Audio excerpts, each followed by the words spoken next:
This is LGR, London Greek Radio. Κατέβασε τη δωρεάν εφαρμογή του London Greek Radio από το App Store για iOS και Google Play για Android και συντονίσου. London Greek Radio 103,3 μας φέρνει πιο κοντά. As Christmas approaches, a time often associated with joy, family and togetherness. But many people are quietly struggling with grief and loss. New research from St. Christopher's Hospice reveals that more than half of UK adults feel under pressure to hide the grief or put a brave face during the festive season. To help us understand why this happens and where support is available, I'm joined by Fiona Walkingshaw, Head of Bereavement Services at St. Christopher's. Talk about this important topic at this time of year, because what I'm really struck by from the research is that the pressure that people feel to put a brave face on or to hide their grief. Our research shows that around half of UK adults feel like this, and about 20% of them go on to say that they avoid sharing their grief because they don't want to be a burden to others. And those two features are really striking to me. So why do you think this is happening, Fiona? Do you think social media plays an important role as well, that we have to appear happy and coping with Christmas? Or some people, perhaps they feel that if they talk about the problem, they will break down. So, yes. I think both of those things can be true, as you're saying.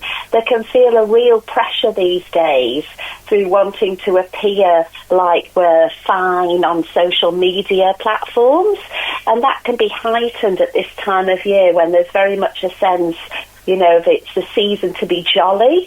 And if we're not feeling jolly because somebody that we love has died, that can feel very difficult for us. So there is something about how the pressure can be heightened at this time of year. So the research shows that 1 in 3 people prefer to grieve on their own. From your experience, Fiona, what are the risks of people isolating themselves in this way? Well, it's understandable why sometimes people feel like the need to withdraw, just to really have time to pause and reflect and think about the person who they love that has died. But there's also a sense in the support that can be created by reaching out to others and recognising that most people that we meet have got an experience of loss. I mean, probably everybody. And so if we can find ways to reach out, we've got that sense of not being so alone, not being so isolated, even whilst we're having our own unique experience of grief for that particular person who has died. So where can they reach for help? What advice can you give us? Yeah, so in terms of sort of reaching out, I mean, the encouragement is to reach out to your family, to your friends, to your sort of community support network. Really draw on the people and activities that really help you to feel nourished and just a bit better.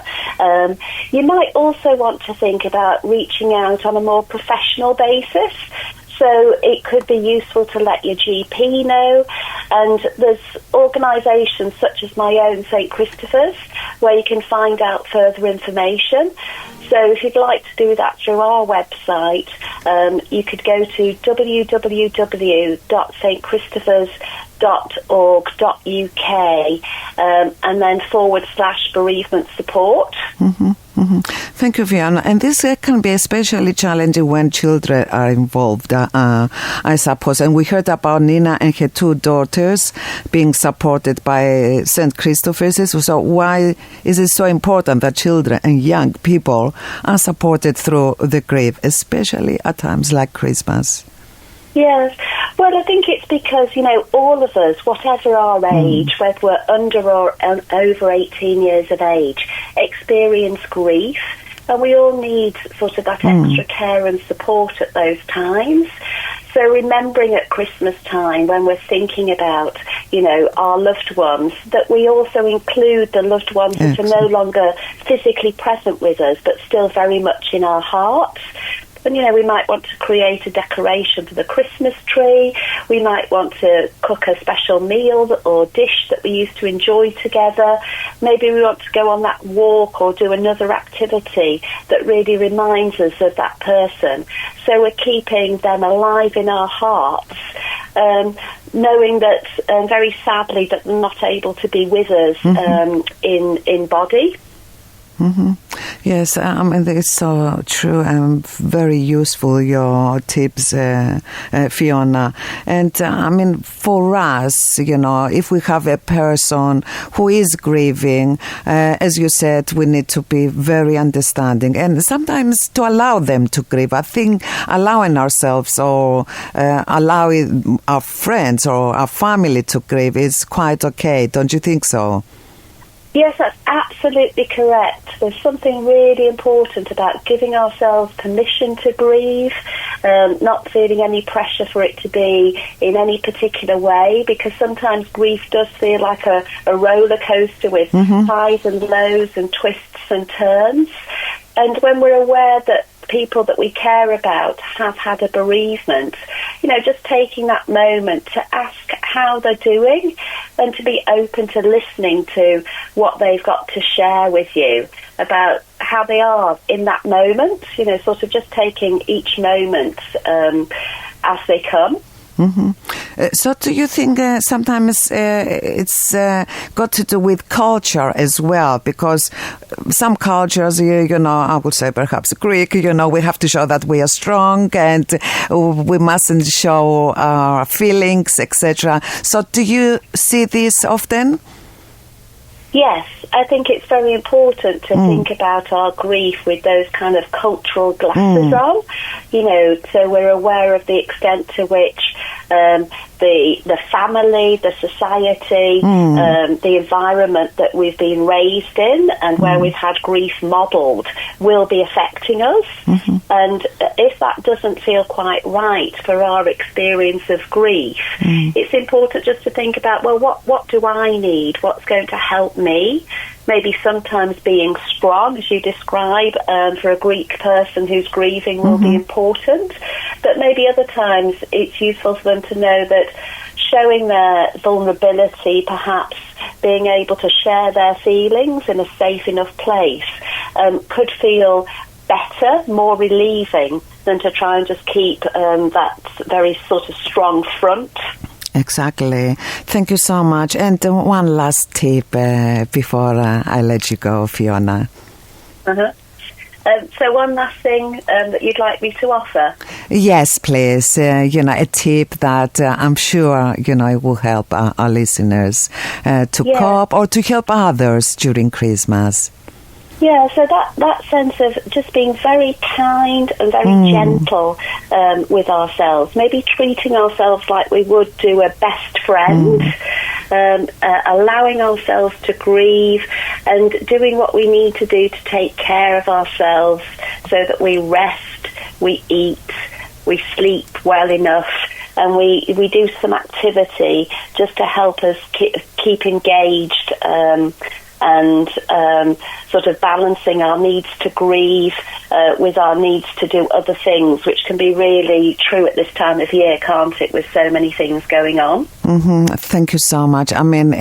Sleeping, it's so important. I have to admit that it helps us cope with everything much better, Of course, the other things you mentioned as well. But Fiona, before we finish, I just want to say thank you, not only for joining us today, but for the work you and your team do every single day. Supporting people through grief, especially at times like Christmas, it's incredibly important, and it really does make a difference to so many lives. So thank you so much, Fiona. Thank you. As you say, at St. Christopher's Hospice, it really is important to us to offer that care and compassion to everyone. Thank you. Thank you, and Merry Christmas, Fiona. Yeah, season's greetings to you. Thank you once again. Thank you. Bye-bye. Bye-bye. That was Fiona Walkingshaw, head of Bereavement Services at St. Christopher's Hospice. If this conversation has resonated with you, remember you don't have to cope alone. Support is available through your GP, local services, or organizations like St. Christopher's. Please help others and help yourself. This is LGR, London Greek Radio. Ο αγαπημένος σου ελληνικός σταθμός στα social media. Ακολούθησέ μας στο Instagram και στο TikTok, βρες μας στο Twitter και κάνε like στη σελίδα μας στο Facebook London Greek Radio.